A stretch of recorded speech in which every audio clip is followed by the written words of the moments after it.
Assalamualaikum warahmatullahi wabarakatuh. Innal hamdalillah nahmaduhu wa nasta'inuhu wa nastaghfiruh wa na'udzu billahi min shururi anfusina wa min sayyiati a'malina. May yahdihillahu fala mudilla lahu wa may yudlil fala hadiya lahu. Asyhadu an la ilaha illallah wahdahu la syarika lahu wa asyhadu anna Muhammadan abduhu wa rasuluhu la nabiyya ba'dahu. Rabbi shrah li sadri wa yassir li amri wahlul 'uqdatam min lisani yafqahu qawli. Ya alhamdulillah rabbil alamin. Bapak-bapak jamaah salat subuh Masjid Al-Madinah yang insyaallah dirahmati Allah.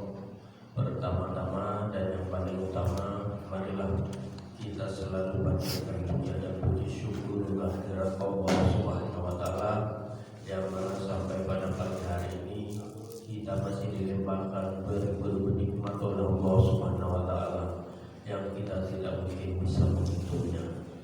Di antaranya pada pagi hari ini kita masih dilimpahkan nikmat iman, nikmat Islam, nikmat kesehatan, dan juga nikmat kesempatan, sehingga pada pagi hari ini kita masih bisa bersama-sama melaksanakan sholat subuh berjamaah di Masjid Al-Madinah yang kita cintai ini. Salawat serta salam semoga senantiasa tercurahkan kepada junjungan kita Nabi besar Muhammad sallallahu alaihi wasallam beserta keluarganya, para sahabatnya, dan juga para pengikutnya, dan mudah-mudahan kelak kita tergolong umatnya yang akan mendapatkan syafaat di yaumil qiyamah nanti. Amin ya Allah ya rabbal alamin. Bapak-bapak yang dirahmati Allah, untuk pada pagi hari ini yang berkesempatan memberikan tausiah yaitu guru kita Bapak Ustadz Ensor. Alhamdulillah dia sudah hadir di tengah-tengah kita. Nanti beliau akan memberikan tausiah sampai pada waktu zuhur, dan seperti biasa di akhir sesi ada tanya jawab. Barangkali bapak-bapak ada yang bertanya atau ingin menambahkan terkait dengan materi tersebut atau di luar materi tersebut, dipersilakan di sesi tanya jawab nanti. Baiklah bapak-bapak jemaah Masjid Al-Madinah yang dirahmati Allah, untuk memulai acara pada pagi hari ini, mari kita baca basmalah secara bersama-sama. Bismillahirrahmanirrahim. Baiklah, untuk mempersingkat waktu kepada Bapak Ustadz Ensor kami persilakan. Assalamualaikum warahmatullahi wabarakatuh. Waalaikumsalam.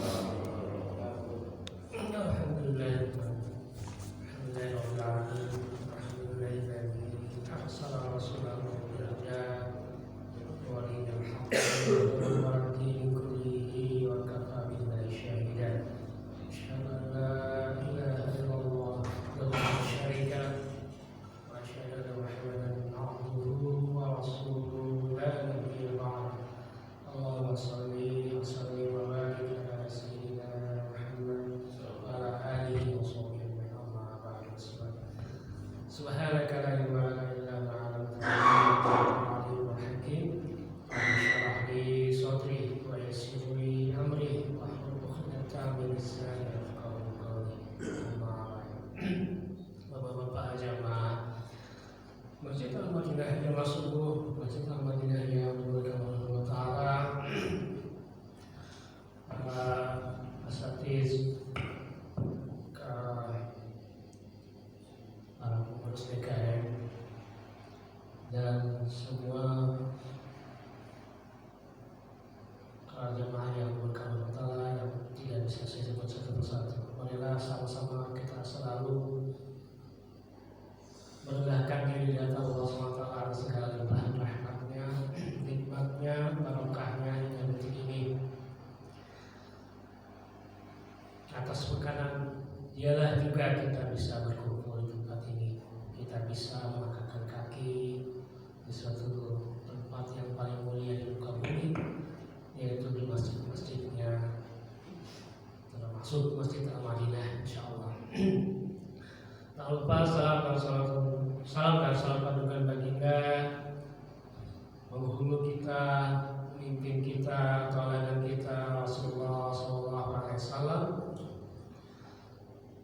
para sahabat, keluarga beliau, para pengikutnya sampai hingga hari kiamat nanti. Sekalian kita juga selalu berdoa pada Allah Ta'ala mudah-mudahan menjadikan umat yang istiqomah, umat yang lain mendapatkan syafaatnya di hari yaumil akhir nanti. Amin, amin ya rabbal alamin. Itu mungkin saya sedikit sharingnya karena nanti sampai jam 6 ya, karena saya harus pergi ke bandara jam 6. Jadi mungkin kalau ada pertanyaan bisa 1-2 ya. Hari ini juga saya menggantikan Ustaz Ali Hamid, kebetulan beliau tidak bisa, jadi saya tukeran jadwal. Insyaallah minggu depan beliau bisa gitu ya. Jadi saya akan mendadak sini, jadi saya akan agak sedikit ya. Sedikit juga karena kebanyakan.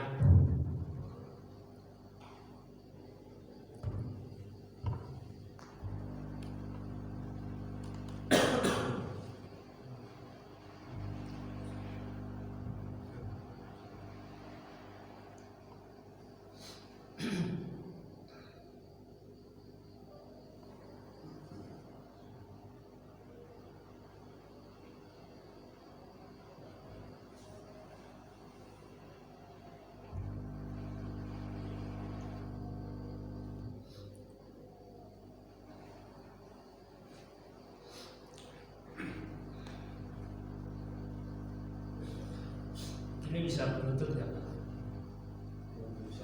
Belum bisa ya. Karena kalau ini dia ada pinnya yang nggak nyambung suka.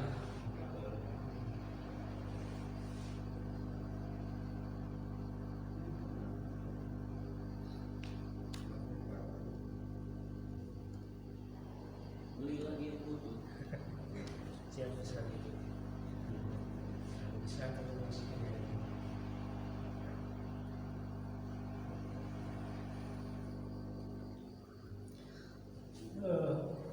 Ghazul Fikri, Ghazul itu perang ya, Fikri itu pemikiran ya. Surat yang termasuk masyhur ya, Al-Baqarah 120, ada yang hafal kan? Jadi walam tamdo a'udzubillahi minasyaitonir rajim. Bismillahirrahmanirrahim. Walam tamdo angkal Yahuda wan Nasara hatta tatabbiya millahum. Ini surat yang kenal ya kalau di kajian-kajian biasanya. Jadi tidak akan rela Yahudi dan Nasara kepada kita gitu ya, kepada umat Muslim terutama gitu ya, sampai kita mengikuti lillah mereka. Jadi ada rasa dengki dari kaum kafir gitu ya, dari zaman Rasulullah SAW. Kalau zaman Rasulullah SAW itu musyrikin Mekah ya, musyrikin Mekah, Abu Jahal dan pengikutnya pada Rasulullah SAW. Kenapa? Karena apa yang sebenarnya, karena kebenaran gitu. Apa yang disampaikan Rasulullah SAW itu kebenaran. Kebenaran yang bisa meruntuhkan kebatilan. Kebenaran Rasulullah SAW itu bisa meruntuhkan apa yang sudah mapan di pada waktu itu. Jadi kalau Rasulullah SAW, kalau kebenaran Rasulullah SAW disampaikan dan terjadi di Mekah itu, jelas semua kekuasaan tumbang.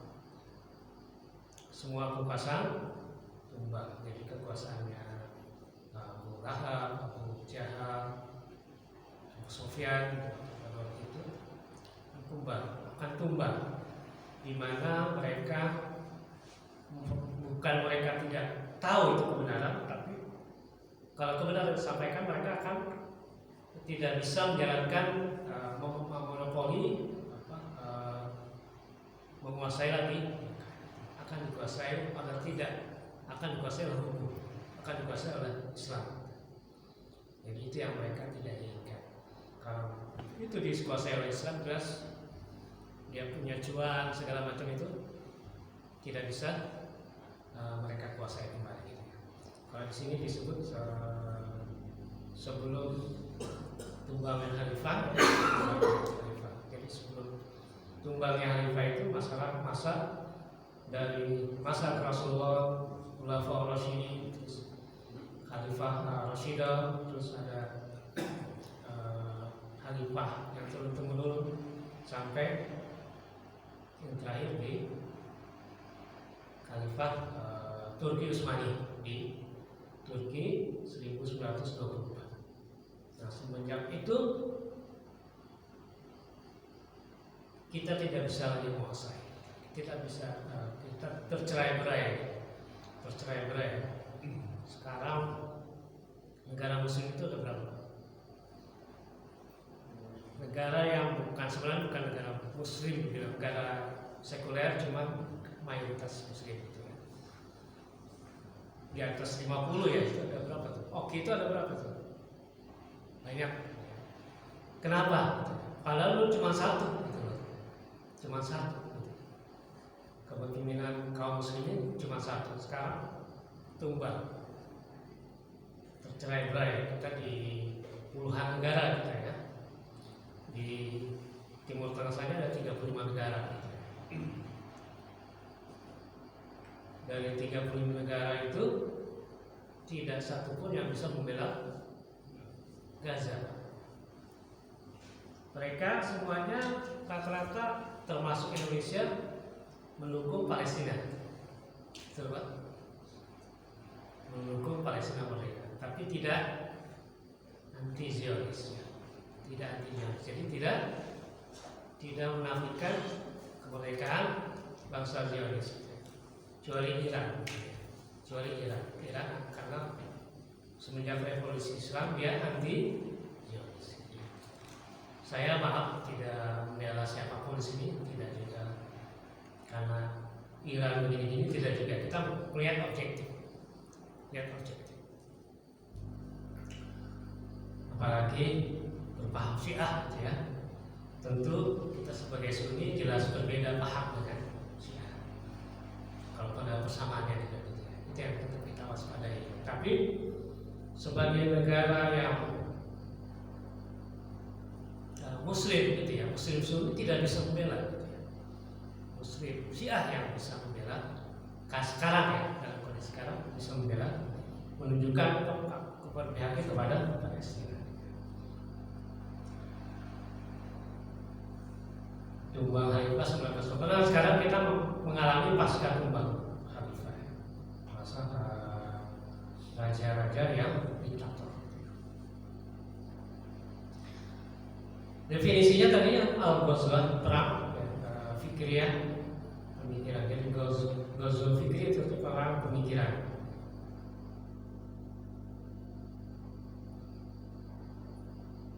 Perang opini. Ada pencitraan, terus ada apa lagi, playing victim gitu ya, perang opini. Kenapa kita sekarang perang opini? Karena lebih murah dan lebih efektif. Ada perang fisik dan perang opini, tentu beda. Kalau dulu perang fisik mungkin banyak dulu dari zaman kerajaan-kerajaan, zaman terus ada perang salib ya. Di Rasulullah sendiri ada perang banyak tuh. Rasulullah sendiri selama dia menjadi Rasul itu ada 52 perang ya. 52 perang yang Rasul ikuti. Tentunya peperangan zaman Rasulullah beda dengan peperangan zaman sekarang. Kalau peperangan zaman Rasulullah mendapat petunjuk, mendapatkan wahyu. Jadi tujuan perang beda. Kadang mempertahankan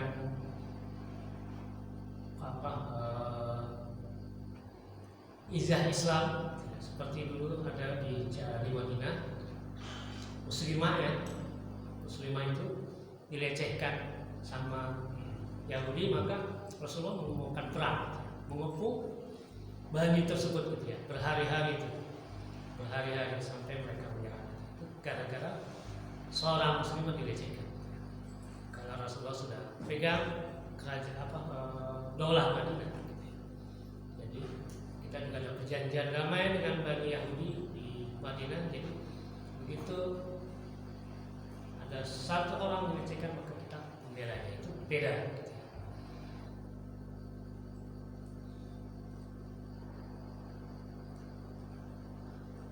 Perang fisik jelas cepat pengaruhnya sesaat, karena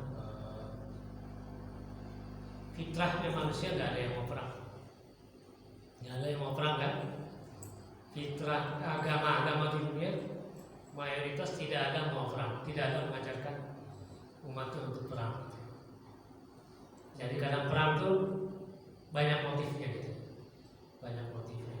mungkin karena agama, kehormatan agama, mungkin juga cuan, gitu, macam-macam. Perang salib motifnya apa? Dulu kita ada perang salib atau perang sabil ya, berapa gelombang itu, ratusan tahun.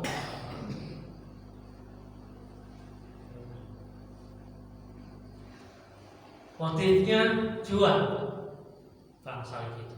Kenapa waktu itu? Jadi Palestina, bumi Syam itu sudah ditaklukkan Umar bin Khattab. Palestina sudah ditaklukkan.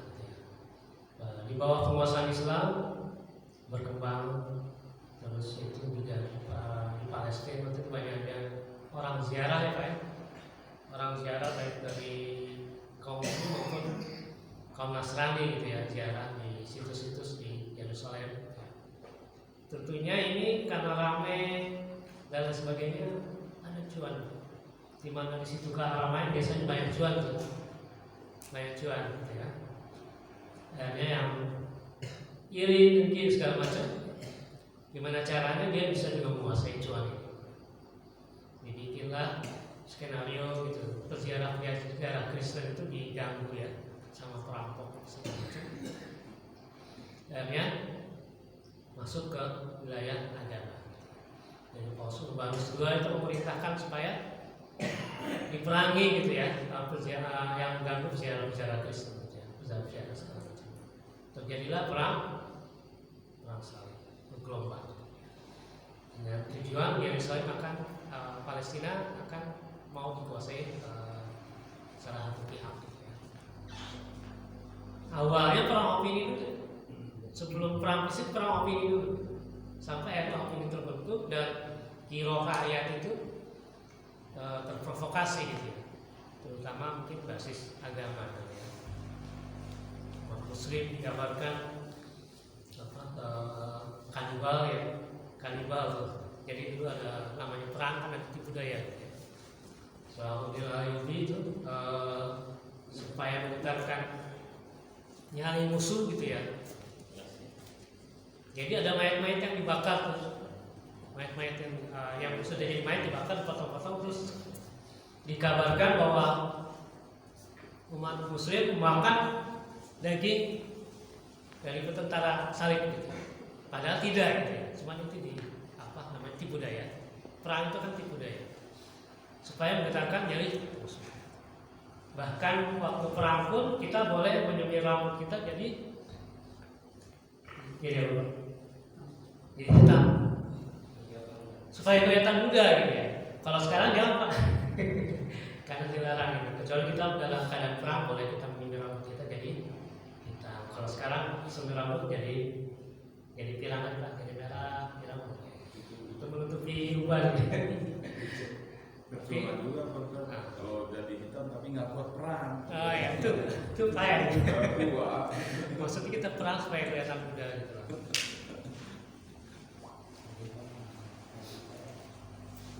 Itu perang opini, jadi itu sebenarnya perang opini. Kenapa perang opini? Supaya lebih efektif gitu, supaya musuh nyalinya turun gitu kan, supaya perang fisik bisa dikurangi. Perang opini sama perlahan tapi pasti pengaruhnya berkelanjutan. Ini yang Barat lakukan terhadap kita. Perang Dunia I itu apa problemnya? Cuma Perang Dunia I itu dimenangkan oleh siapa? Inggris ya. Inggris akhirnya dia bisa jadi negara adikuasa. Dia bisa mengontrol, dia punya namanya Commonwealth ya. Sampai 100 tahun kan. Terakhir Hong Kong itu baru dimerdekakan. Kan pengaruh Inggris itu. Malaysia, Mesir, Brunei, itu yang rata-rata itu dimerdekakan. Beda sama jajahan Belanda, jajahan Belanda kita merdeka sendiri itu. Betul nggak Pak? Merdeka sendiri. Itu Perang Indonesia itu melahirkan Inggris sebagai negara adikuasa. Jadi intinya coba siapa yang untung? Yahudi, Pak. Yahudi dalam arti sini Zionis ya, Zionis dan Yahudi Askenazi. Rockefeller keluarga, Rothschild keluarga. Perang Dunia Pertama itu semuanya dibiayai oleh Rothschild. Mau menang kalah mereka deh. Begitu selesai perang semuanya ngutang. Semuanya ngutang sama Rothschild. Itu Rothschild yang mengontrol gitu. Inggris sama Prancis dulu perang itu dua-duanya dibayarin tuh sama Rothschild family gitu ya. Begitu ya. Siapapun yang menang ya yang untung Rothschild lah. Gitu ya. Lo utang lo bayar segitu. Inggris utang gede. Bayar utang Inggris. Cara Inggris bayar utang gimana Pak? Dulu kan belum kayak sekarang banyak bisa banyak duit wisata, duit tambang. Itu cara Inggris bayar utang. Kata Rothschild, lokasi ini Palestina keluar. Dulu Palestina itu negara merdeka, bukan negara Palestina ya. Negara Syam di bawah Turki, Utsmani, kekuasaan Islam. Termasuk Mekah Madinah itu dan disebut Hijaz itu ya, itu di bawah Turki. Sama Hijaz sama Inggris suruh berontak tuh ke Turki, ke Khilafah Utsmani. Nanti lo berontak nanti gue kasih kekuasaan di situ. Berontaklah Hijaz, berontaklah jadi Saudi Arabia. Berontak dari Khilafah Utsmani yang didukung oleh Inggris lewat agennya Lawrence Arabia. Lawrence Arabia itu pintar, dia terkesan mualaf gitu ya, belajar Islam, bahasa Arab, dia pengaruh itu Bani Saud tuh ya. Bani Saud untuk memberontak pada Turki. Maaf, dikembangkanlah ajaran juga di Turki ini aku banyak bid'ah gitu ya, banyak kubur-kubur apa segala macam gitu ya. Dirikanlah Bani Saud dengan siapa? Muhammad bin Abdul Wahab. Ini dibonceng, walaupun gerakannya kita banyak akui, ada banyak benarnya juga. Tapi ini kalau dari awal sejarahnya seperti itu. Jadi tragedi yang terjadi di Hijaz itu karena disokong Inggris untuk memberontak pada khilafah. Karena khilafah itu dulu masih terlalu kuat untuk mengayomi dunia Islam. Ini harus pecah-pecah. Itu perang dunia I. Akhirnya tanah Inggris itu mulai untuk menguasai Palestina. Tanah Palestina yang dikuasai Inggris. Akhirnya Inggris mau bayar hutang, dikasihkan ke Yahudi. Perang dunia kedua motifnya apa? Cuan, kekuasaan. Tidak ada masalah agama. Jadi perang dunia kedua pemenangnya adalah siapa? Amerika Serikat. Amerika Serikat menguasai dunia hingga hari ini gitu. Karena belum ada perang dunia ketiga. Mungkin sebentar lagi gitu ya. Perang India Pakistan Pak. Cuma berapa hari ya? Seminggu lebih atau 2 minggu ya. Cuan Pak. Kashmir itu dari perdebatan dari dulu karena tanah subur segala macam. India bilang saya menguasai Kashmir, Pakistan bilang saya menguasai Kashmir. Dibikinlah skenario. Terus dia wisatawan India dibunuh itu di Kashmir. India larang, kira Pakistan. Pakistan juga nggak mau ini. Pakistan dikasih udah punya jet-jet Cina gitu ya, J-10 berapa banyak. India punya Rafale, punya MiG segala macam. Terbuktilah jet-jet Cina itu bisa tempur gitu. Tadinya kan nggak terbukti,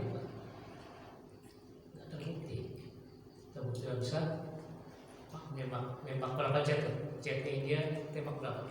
Jet-jet yang dari barat itu. Sebenarnya teknologi hampir sama lah ya teknologi. Cuma bedanya kalau Cina jualan karena dia pengen pamor, dia pengen supaya semua trik-triknya dikasih tuh ke Pakistan, termasuk teknologi satelit, teknologi informatikanya dikasih ke Pakistan. Jadi kalau India dikasih Rafael cuma dikit-dikit ke situ, tantar gitu. Akhirnya kalah cepat lah jet-jet dari barat, dari Prancis, dari mana itu kalah cepat sama jet-jet Cina gitu, yang sudah lebih maju. Cina mau jualan dulu. Ya, dia mau jualan makanya dia harus kasih gitu. Kasih teknologi semua gitu. Ya, ada sama. Kalau India karena Rafael juga udah ini dia mengontrol, tanpa dikasih. India kesel juga, dia bajak juga, dia punya IT-nya di ini gitu, dimarahin Prancis gitu. Tapi dibajak ya, aja kalah. Akhirnya walaupun di beberapa hari itu langsung naik tuh saham perusahaan Cina gitu ya, langsung naik, mulai ada jualan gitu. Sekarang Iran tuh mau beli itu, Iran mau beli apa? J-10 nya itu 40 unit itu, 40 unit dari China. Karena perang sekarang itu kan kelemahannya Iran itu kan di udara itu tidak bisa kuasai, dia masuk jet-jet Israel yang masuk situ. Dan sekarang Cina jual tuh,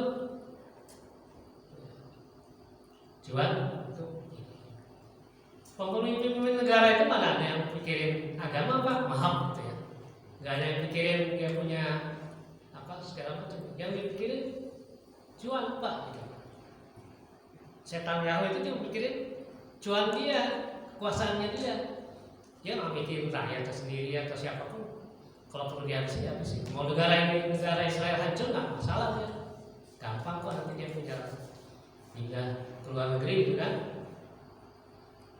Yang pikirin kekuasaan sama cuannya. Agama itu cuma jadi alasan bagi kaum rakyatnya yang masih fanatis. Itu yang terjadi. Perang yang berlaku perang opini. Amerika emangnya mau terlibat perang Iran Israel? Dari dulu mereka mana mau terlibat. Mereka tuh bikin perang ini spesialis dia gitu loh. Di Afghanistan mereka bikin perang. Apa caranya? Ya bom WTC, ya salahin aja Osama bin Laden gitu kan.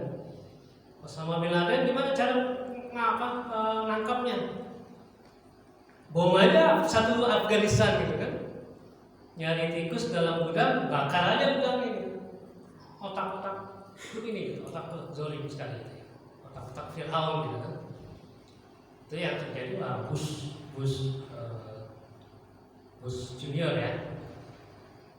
PTC dihancurkan, karena mereka sendiri ngancurin. Gak ada sejarah kapal yang pesawat bisa nabrak bisa hancur satu gedung satu ini, gak ada. Teorinya gak ada, gak masuk akal.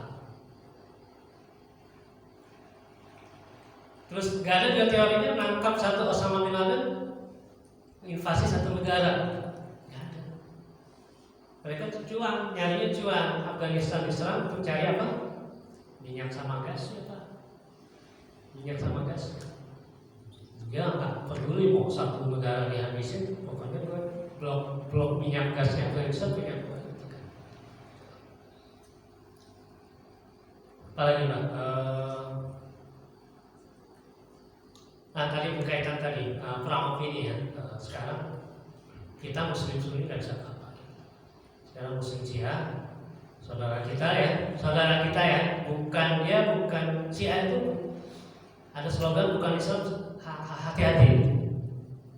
Syiah itu sesat, tapi dia bukan kafir, harus hati-hati. Saya tidak membela Syiah, saya tidak usah nama agama Syiah. Kita harus kita harus tahu posisi kita di mana. Emang Barat itu pengen Syiah dan Sunni itu perang terus supaya bisa mereka kerjain. Sekarang yang terjadi Palestina itu negara, akankah Palestina itu merdeka atau tidak? Kira-kira pendapat, boleh ada pendapat masing-masing. Akankah Palestina itu merdeka atau tidak? Kalau janji Allah pasti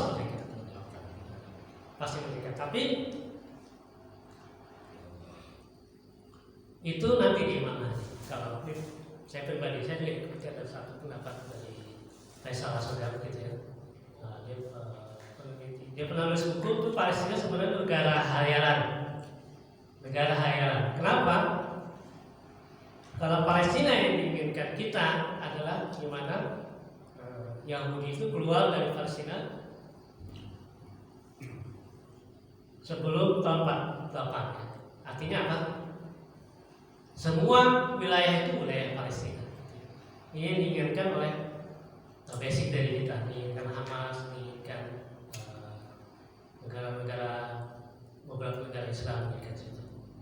Sementara negara Yahudi, negara Zionis itu nggak mau ada satupun tanah yang dilepas kepada Palestina. Dia malah pengen jadi Israel Raya gitu ya. Israel. Jadi kalau saya nggak ketemu Pak. Menurut Faisal ini nggak ketemu. Jadi Palestina dan Israel akan selalu berperang hingga hari kiamat sampai Imam Mahdi membebaskan. Tapi tentunya kita nggak boleh semangat berjuang. Kita dukung perjuangan Hamas, dukung perjuangan Palestina merdeka secara utuhnya. Nah, yang diinginkan mayoritas negara PBB itu dua negara, two state solution. Nah, ini kan penting. Yahudi nggak mau two state, Palestina juga nggak mau dua negara. Jadi ini nggak ketemu. Kalaupun nanti terbentuk dua negara, masih ada fiksi-fiksi yang terus berperang, fiksi ekstrimnya Yahudi, fiksi fundamennya Islam akan terus berperang. Ini yang bukan solusi sebenarnya dua negara itu. Ya kalau mau kembali aja dulu waktu dia tahun 48 dia kan dulu belum ada apa-apa. Kalau mau dia mengumpang aja di sini gitu loh. Tidak ada negara Yahudi, tidak ada negara Zionis. Jadi yang ada negara Palestina. Yahudi sebagai penduduknya. Kalau mau dibikin satu provinsi kecil gitu. Yahudi kan nggak mau gitu. Dia udah bikin makan palsu 300 lebih gitu ya, bikin palsu. Nih urus saya di sini. Gitu. Ini Alkitab nih, dia didukung sama Kristen sebagai negeri yang dijanjikan. Palestina udah ke Arab kan banyak tuh temennya gitu loh. Kita cuma minta tanah kecil sini aja, kagak dapat gitu. Jadi nggak. Kalau kenapa dia bilang negara hayalan? Ya nggak mungkin terwujud sampai hari kiamat kecuali Imam Mahdi kita berperang terakhir melawan Dajjal dan tentaranya, itu paling terjadi. Ini kira-kira seperti itu. Tapi bukan berarti kita berdoa. Kita tetap berdoa. Sekecil apapun tanah itu kan berarti buat kita. Kita berarti. Izah berarti. Dan kita melaksanakan juga melindungi Al-Aqsa. Al-Aqsa sebagai kiblat pertama. Kiblat pertama umat Islam. Ini perang ini sampai sekarang begitu.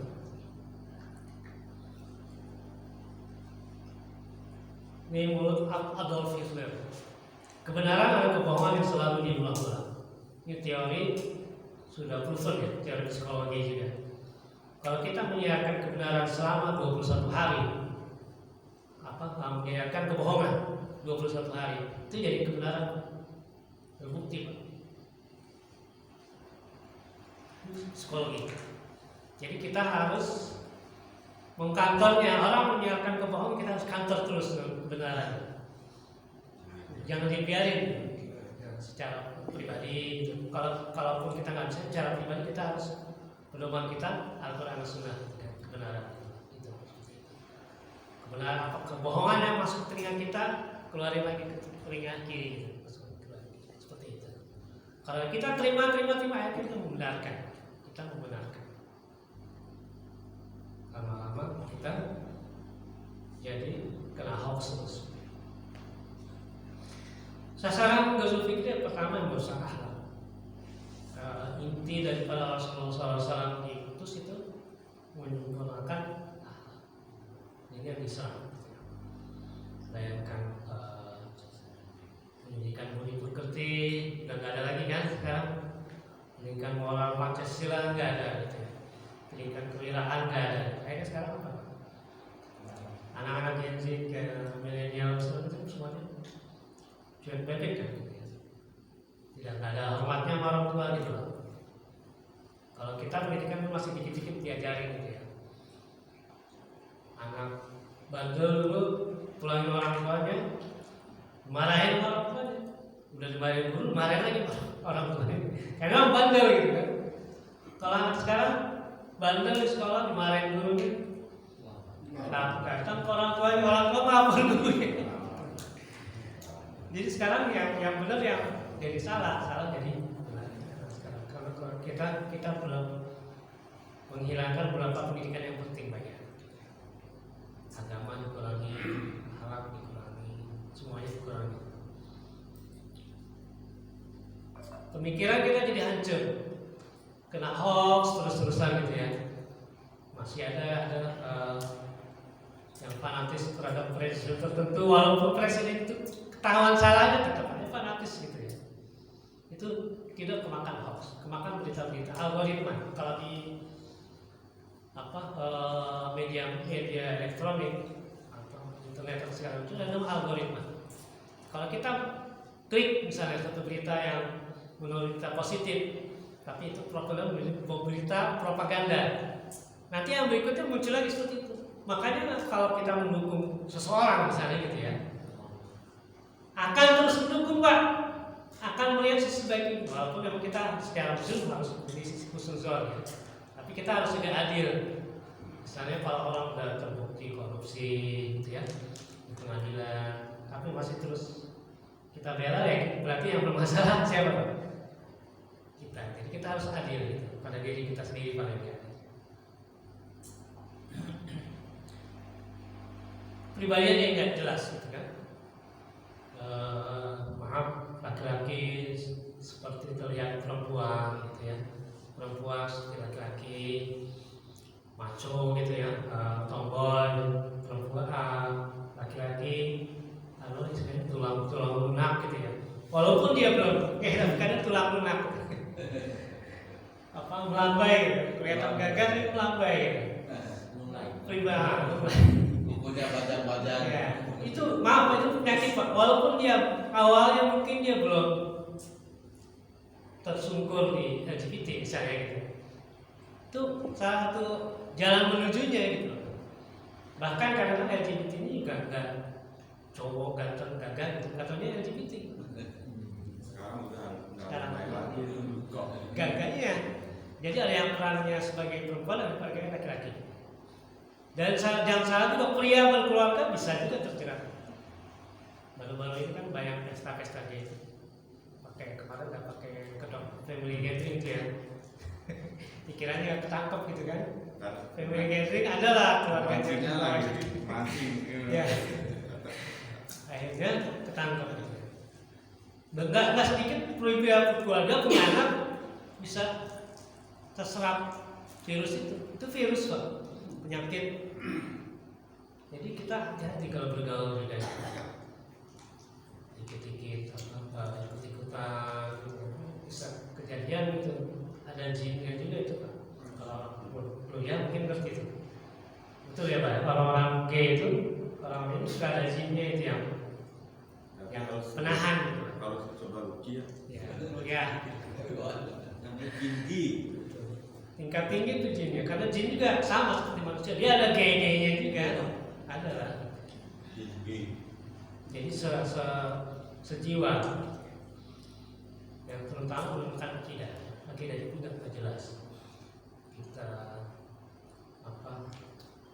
sering berharap pada selain Allah, termasuk misalnya cuan gitu, otak-otak kita cuan itu sebenarnya akidah itu juga masuk akidah. Jadi semuanya dihitung cuan, bukan karena nilai ta'ala lagi rusak.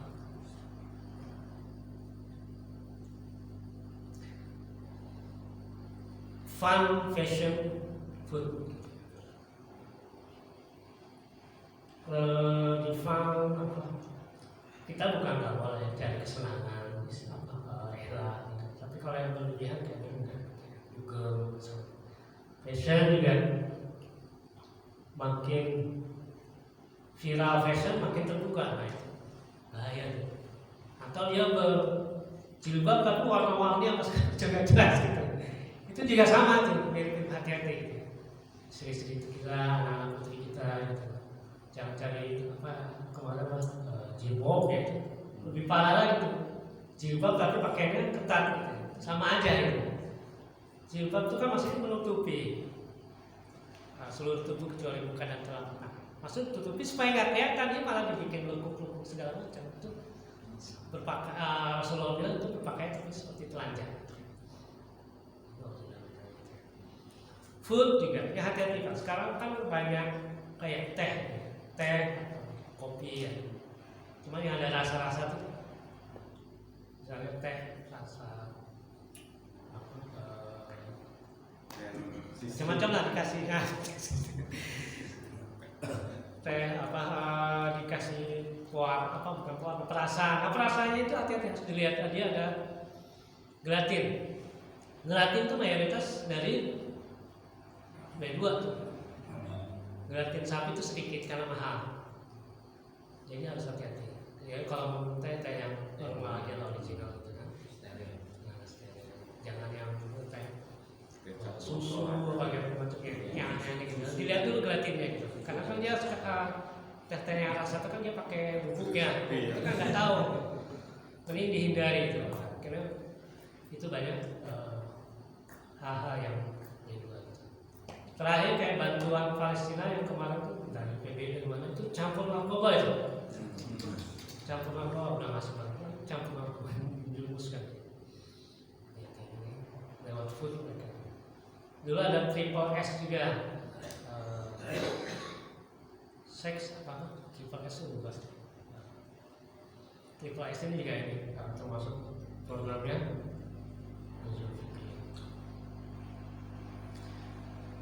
75% kemenangan berada pada apa? Ini kata Napoleon ya, public relation, pencitraan.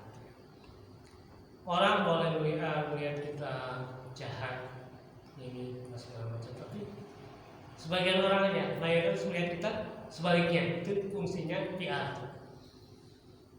Israel tuh dengan PR-nya, dengan yang menguasai semua media massa di dunia, mereka tuh menguasai dan jaringan yang besar, masuk berita-berita segala macam. Ini mereka juga yang menguasai jaringan, makanya bisa mengambilkan citra yang positif. Mereka menyerang Iran kemarin itu kan, terus Iran menyerang balik, mereka merasa terzalimi gitu loh. Padahal mereka yang duluan tuh, yang mulai perang mereka yang duluan gitu. Sama seperti kita waktu itu Hamas menyerang Israel pada 7 Oktober. Orang melihatnya Israel diserang gitu, harus kumpulan ormas gitu ya.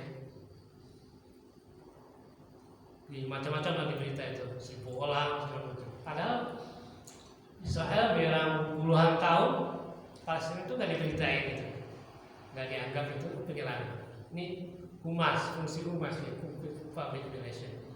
Fungsi media massa, fungsi orang mau ngomong lah, ngomong kebenaran. Orang seluruh dunia ini ngomong kebatilan, tapi kalau satu orang ngomong kebenaran, insya Allah bisa menangkan.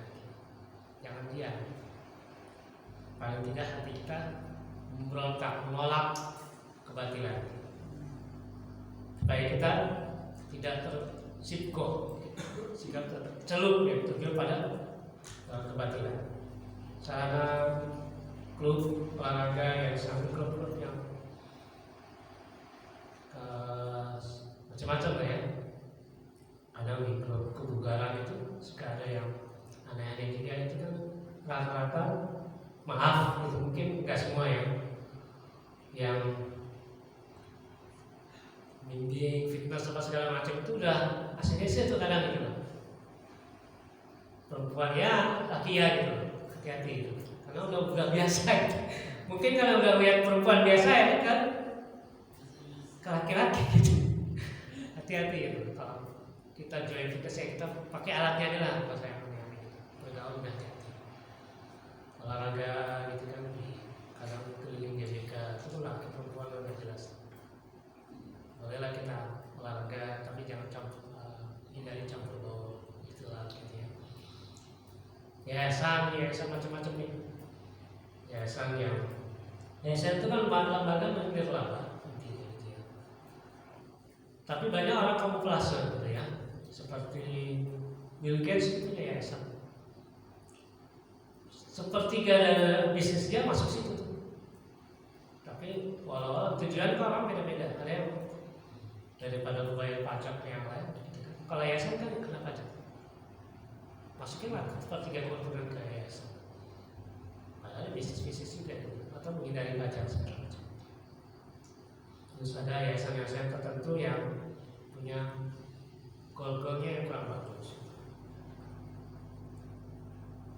Penerangan media massa, media elektronik, sosial media, pendidikan.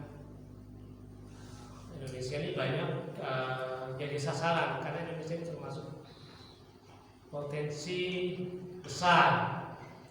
Kita punya banyak umat gitu ya. Kita punya banyak kekayaan. Indonesia ini suatu target sasaran. Banyak pendidikan gratis, beasiswa, katanya jadi orang sekuler, orang liberal. Media cetak mungkin dulu, media sekarang media massa, bulan. Kemarin tuh ada siapa yang kesini Singapura itu, artis wanita dari Hollywood itu, Katy Perry, itu satu lagi siapa tuh, saya lupa. Pokoknya dengan dia menekankan dia itu dia menaikkan ekonomi, gitu ya. Di Singapura tuh berebut sama Indonesia tuh. Akhirnya dia nggak jadi ke Indonesia tuh, karena Singapura punya kepentingan dia menaikkan ekonomi dia dari penyanyi tersebut.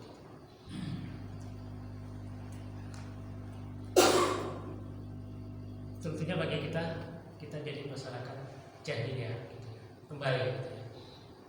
Pakaiannya mungkin terlihat muslim segala macam gitu kan, terlihat alim gitu.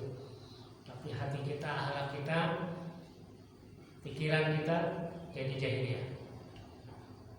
Jadi perubahan hijrah ini kan momen hijrah ya, bukan cuma pakaian, bukan cuma ini segala macam. Jadi kita fisik maupun rohani kita ya.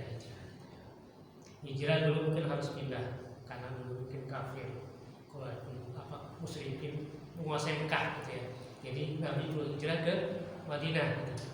Kalau sekarang nggak perlu seperti itu karena semuanya begitu Pak. Kemana pun kita ini semuanya tempat maksiat sebenarnya. Makanya hijrah itu dari diri kita hijrahnya itu. Kita tadi merasa banyak maksiat, tapi dikit kurangi. Kurang ibadah, tambah ibadah. Kurang pengetahuan tentang Islam, belajar lagi. Seperti itu. Hijrah kita.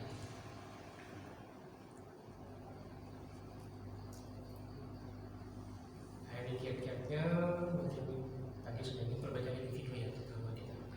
Jadi aku anfusaku ahli lunar. Antara diri kita dan keluarga kita dari sisi neraka. Kebaikan kolektif ya seperti ini, kita ngaji bareng-bareng, ibadah bareng-bareng ini, mencari kawan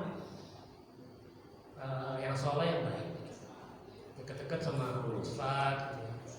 Bukan saya belum ustaz, dekat-dekat sama-sama kita orang-orang, supaya bisa kita menghadapi zaman yang makin gila ini. Gitu ya. Pikiran kayak kita baca berita-berita yang bagus, hati-hati juga berita hoax gitu kan. Perbuatan tentunya kita banyak dakwah bilhaq. Dakwah bilhaq itu ya kebiasaan baik-baik kita teruskan.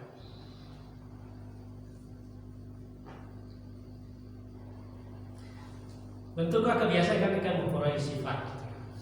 Bangunlah sifat karena ia akan membentuk karakter. Bentuklah karakter itu menentukan nasib kita. Barangkali itu silakan